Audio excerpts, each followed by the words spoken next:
네, 안녕하세요 여러분. 김준일 목사입니다.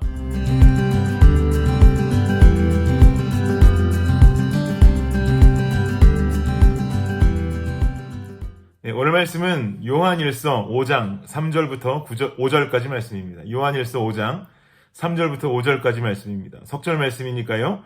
우리 함께 한번 읽어보겠습니다. 시작. 하나님을 사랑하는 것은 이것이니 우리가 그의 계명들을 지키는 것이라. 그의 계명들은 무거운 것이 아니로다. 무릇 하나님께로부터 난 자마다 세상을 이기느니라. 세상을 이기는 승리는 이것이니 우리의 믿음이니라. 예수께서 하나님의 아들이심을 믿는 자가 아니면 세상을 이기는 자가 누구냐. 아멘. 네, 오늘 말씀 가지고 산타와 예수라는 제목으로 여러분과 은혜 나누기를 원합니다. 요한일서 마지막 장에 들어왔어요. 이번 숨예배 정주행하기 쉽지 않으셨지요? 오프라인으로도 만나지를 못하고 시간에 맞춰서 올라오는 영상 실시간으로 보면 제일 좋은데 꾸준히 그렇게 시청한다라는 것이 쉽지는 않습니다. 네, 그럼에도 불구하고 늘 제 시간에 들어와서 실시간으로 예배 드리시는 분들이 계시더라고요. 얼마나 감사한지 모릅니다. 제 시간에 들어오셔서 숨예배를 드리셨던 분들, 그리고 혹은 늦게나마 이 메시지를 들으시는 청년들, 늦은 시간에라도 이 메시지 들으려고 몸부림치시는 청년들께 하나님께서 부어주시는 충만하신 은혜가 가득하시기를 예수 그리스도의 이름으로 축복합니다. 개인적으로 저희 집안은요, 지난 주간 좀 007 작전 같은 상황이 펼쳐졌어요. 이유는 뭐냐면 산타클로스 할아버지에 대한 동심을 파괴하지 않으려는 부모들의 노력이었습니다. 열매가 어디선가 산타가 없다는 슬픈 소식을 듣고 왔더군요. 교회의 한 오빠가 작년에 이야기를 해줬대요. 산타는 없고 크리스마스 선물은 엄마 아빠가 몰래 산타처럼 주는 거야 라고 말했다는 거죠. 제 이야기가 지금 계속 목소리는 줄어들고 있지 않습니까? 그 이유는 혹시라도 또 밖에서 듣고 있을까봐 그래요. 그리고 본인도 작년에 생각해 보니까 크리스마스 무렵에 엄마 아빠가 뭔가 아마존으로 물건 주문하는 것을 보았다는 거예요. 그게 엄마 아빠가 준비한 크리스마스 선물이었다라고 강하게 피력을 하는 겁니다. 제 마음에 두 가지 마음이 교차했어요. 이참에 판도라의 상자를 열어버릴까? 그래, 산타는 모두 뻥이었어. 아빠가 준비한 선물이었어.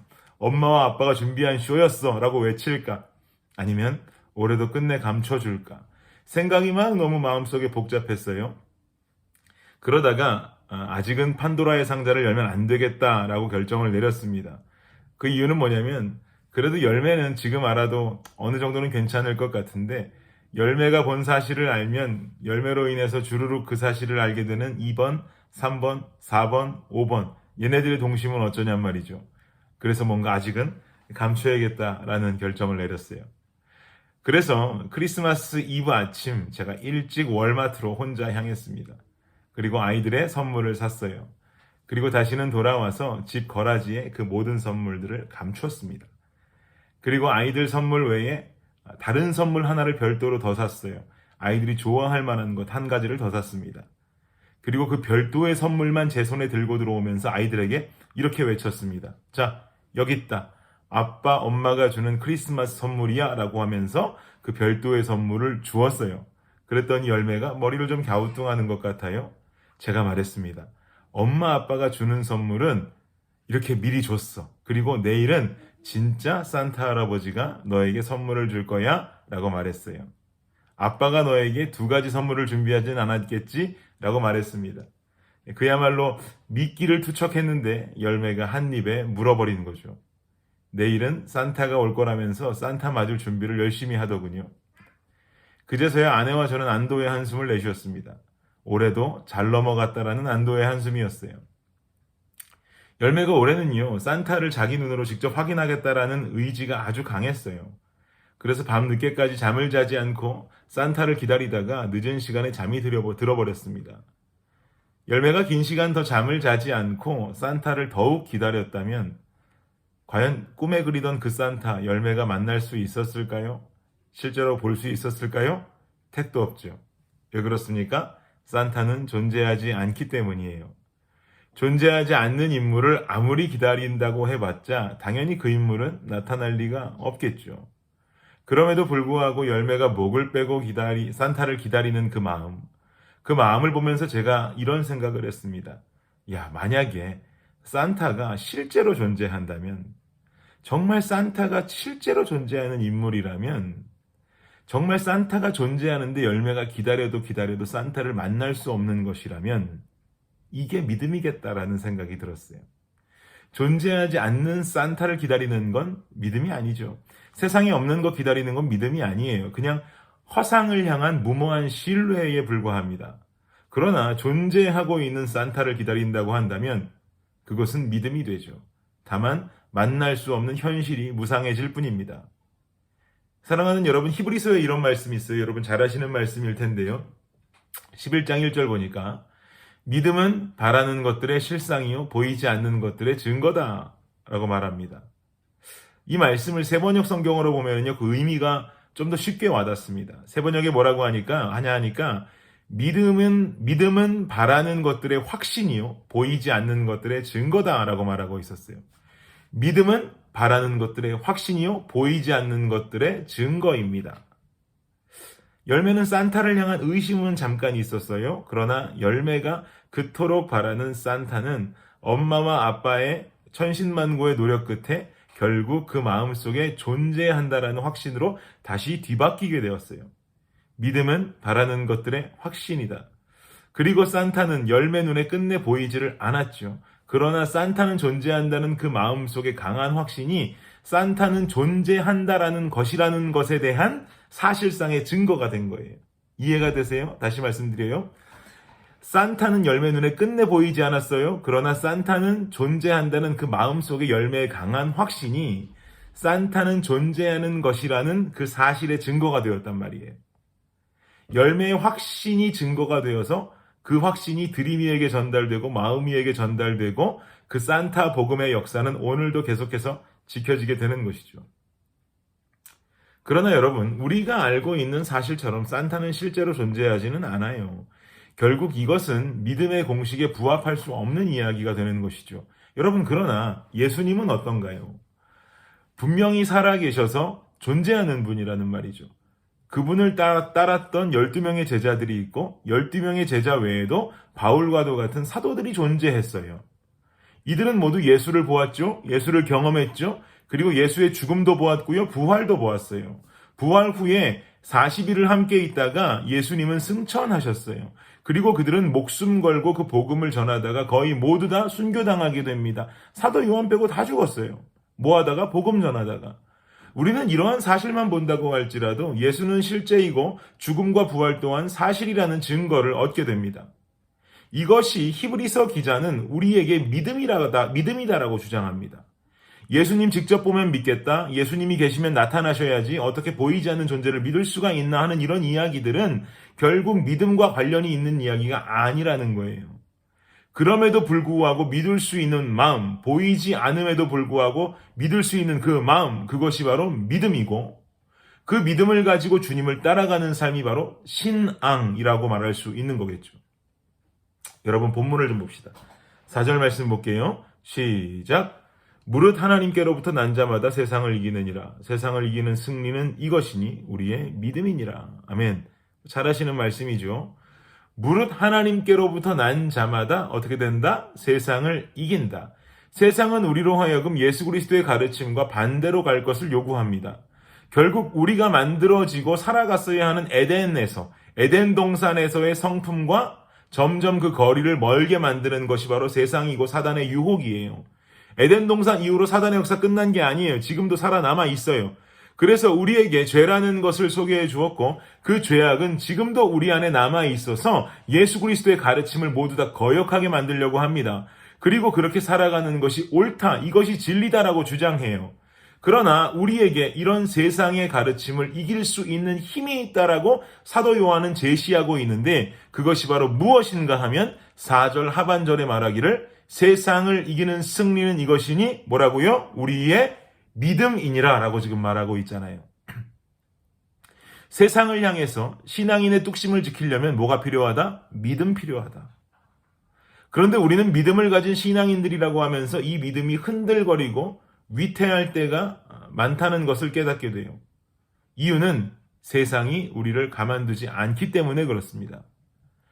그러면 우리를 미혹하는 세상 속에 믿음을 확고하게 가지려면 어떻게 해야겠습니까? 따라해 보시겠습니까? 성령의 가르침을 구해야 합니다. 제 딸 열매에게 산타라고 하는 허구의 존재를 실제의 존재로 믿도록 중간에서 일한 자가 있습니다. 누구냐면 김준일이라고 하는 아버지예요. 그리고 변울이라고 하는 엄마예요. 아버지의 역할과 또 아버지와 어머니의 콤비 플레이는 산타를 실존하는 인물로 열매의 머릿속에서 둔갑시켜버렸어요. 예수님이 승천하시면서 우리에게 주신 가장 큰 선물은 무엇이냐? 바로 성령의 역사입니다. 성령께서 우리와 함께 계시면서 우리의 신앙이 바르게 갈 수 있도록 도와주십니다. 우리는 이 성령께 간구하는 삶을 살아가야 하는 것입니다. 그래서 매일매일 이 성령과 소통하는 삶이 중요한 거예요. 그래야만이 유혹 가득한 세상이라는 무대에서 우리는 믿음을 지키고 주님 따라가는 신앙인의 삶을 살아갈 수가 있게 되는 것이죠. 제 아무리 모태신앙이라고 할지라도 오늘을 위해서 성령을 향해서 간구하지 않으면 나의 오늘은 무참하게 세상 앞에 무너지는 모습 똑똑하게 발견할 수가 있어요. 우리의 하루는요, 눈을 떠서 눈을 감을 때까지를 하루라고 말합니다. 눈을 떴을 때 가장 먼저 하는 행동, 여러분 무엇입니까? 눈을 뜬 그 이부자리에서 기도하며 하루를 시작하지 않으시겠습니까? 성령께 나의 하루를 드리고 나의 하루를 결단하고 오늘도 나를 지킬 수 있게 해달라는 간구를 먼저 하시지 않겠습니까? 그래야지만이 나의 하루가 흔들리지를 않습니다. 나의 하루가 영적인 생동감을 가지고 시작할 수 있습니다. 은계삼으로 매일 성경을 읽는 분들, 큐티를 하는 분들, 기상하고 난 시간, 그 시간을 꼭 활용하시면 좋겠어요. 우리는요, 인간이라는 자들은 너무나도 간사해서 눈을 뜨고 일어나서 조금이라도 부리는 여유 속에서 죄를 저지를 수 있는 자들이기 때문에 그래요. 우리는 그만큼 연약하고 그만큼 간사한 자들이에요. 여러분 그렇게 동감하시고 속으로 맞다 하신다면 함께 실천하기를 원합니다. 이부자리에서 먼저 일어나서 기도로 시작하고 그리고 혹시라도 큐티하고 말씀 읽는 분들 혹시라도가 아니라 그렇게 하시기를 권면하는데 그렇게 살아가신다면 이부자리를 박차고 일어나기 전 혹은 이부자리를 박차고 일어나자마자 바로 하신다면 너무 좋겠어요. 그래야지만이 우리가 사단의 유혹 속에서 견뎌야 하는 시간이 굉장히 짧아질 수 있는 거예요. 그래야만이 우리는 에덴에서 승리를 거둘 수가 있는 것입니다. 그러면 이렇게 믿음을 가진 자들로 살아가는 자들의 삶, 그 삶 속에 나타나는 열매는 무엇일까? 바로 사랑입니다. 3절 말씀 보세요. 함께 읽을게요. 시작. 하나님을 사랑하는 것은 이것이니 우리가 그의 계명들을 지키는 것이라. 그의 계명들은 무거운 것이 아니로다. 현재 요한일서 5장 3절과 4절은요 아주 미묘한 연결고리를 가지고 있어요. 사랑과 믿음이 무슨 상관관계에 있는가라는 의문이 들게 되죠. 저는요 이 말씀을 이해하면서 정리하기를 사도 요한은 사랑이라는 큰 주제를 설명하면서 믿음을 거론하는 것으로 보아서 사랑은 바로 믿음의 열매다라는 마음에 확실한 감동이 들었습니다. 우리가 믿는 상대인 예수 그리스도라는 존재는요, 그 자체가 사랑이신 분이세요. 그리고 그는 십자가에 올라서 죽음을 당하셨는데 결국 십자가의 형태도 사랑을 말한다라고 여러분께 계속 말씀드리고 있지 않았습니까?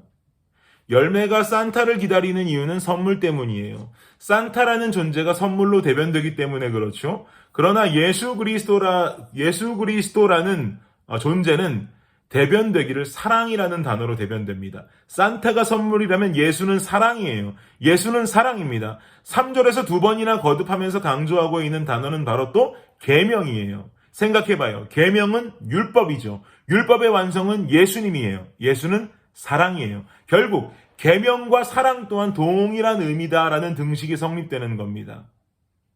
예수 그리스도의 사랑은요, 여러분 구하는 사랑이에요. 내가 구함을 원하는 사랑이 아니에요. 내가 구걸하는 사랑이 아니란 말이에요. 구하는 사랑은 바로 베푸는 사랑이에요.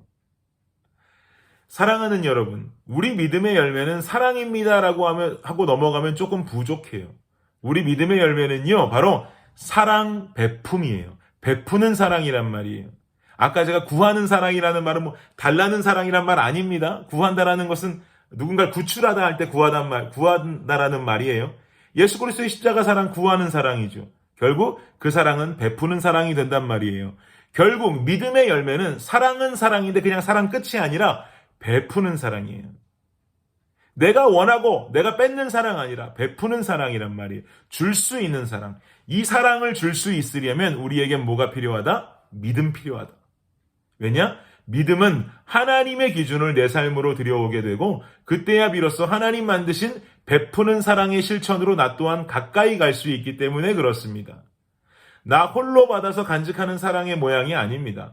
베풀고 준다라고 하는 것은 그만큼 큰 사랑의 크기를 말하죠. 초대교회도 성령께서 뜨겁게 역사하시자 자기 소유를 팔아서 나눠 갖지 않았습니까? 가난한 자가 없었다고 성경은 말하죠. 있는 자들이 팔아서 가난한 자들과 나누었기 때문에 그렇습니다. 이것이 바로 베푸는 사랑이고 이것이 바로 예수 그리스도의 사랑을 따라가고 실천하는 모습인 거예요. 세상은 이것을 이해할 수 없겠죠. 세상은 미친놈들이라고 말하겠죠. 세상은 그렇게 살면 안 된다고 말하겠죠. 베푸는 사랑 필요 없다라고 말하겠죠. 그렇게 살아 뭐하냐고 말하겠죠. 그렇게 살면 밥이 나오냐 떡이 나오냐라고 말하겠죠. 왜요? 하나님의 사랑 실천하면 안 되니까요. 그렇게 가는 것 그들이 볼 때 좋은 것 아니니까요. 근데 주님은 원하신단 말이에요. 베푸는 사랑. 우리에게 베풀 수 있는 사랑의 모습이 있길 원하세요. 근데 베풀 수 있는 사랑은커녕 치고받고 싸우고 욕하고 싸우고 말도 안 되게 싸움만이 이루어지고 있다면 이거는 그리스도인들이 갖추어야 할 모습 절대로 아니죠. 사랑하는 청년 여러분, 우리의 믿음을 위해서 성령의 가르침을 구하세요. 그리고 또한 베푸는 사랑의 열매를 취할 수 있는 청년들이 되시기를 바랍니다. 그것이 바로 바른 믿음 가지고 있는 자예요. 그것이 바로 바른 신앙으로 살아가는 자예요. 바른 믿음, 바른 신앙 취하며 살아갈 수 있는 청년들이 되시기를 우리 주 예수 그리스도의 이름으로 축복합니다. 기도하겠습니다. 하나님 감사합니다. 우리 안에 정말 주님 믿는 믿음 간직하게 하여 주옵소서. 보이지 않는 것을 믿는 것이 믿음이고 그 믿음 취하고 따라가는 것이 신앙이라 하였는데 하나님 그 믿음 가지고 따라가며 진정한 바른 신앙생활하는 자들 되게 도와주시며 성령께 그 삶을 간구하고 열매로는 사랑이 베풀어지는 그런 귀한 청년들이 되게 하여 주옵소서. 지금은 우리 주 예수 그리스도의 은혜와 무한하신 하나님의 사랑과 놀라운 성령의 은총이 오늘 이 예배를 통해서 메시지를 통해서 정말 바른 신앙, 바른 믿음 가지고 살아가겠다고 결단하는 모든 청년들의 머리 위에 지금으로부터 영원까지 함께 하시기를 우리 주 예수 그리스도 이름으로 축원하옵나이다. 아멘.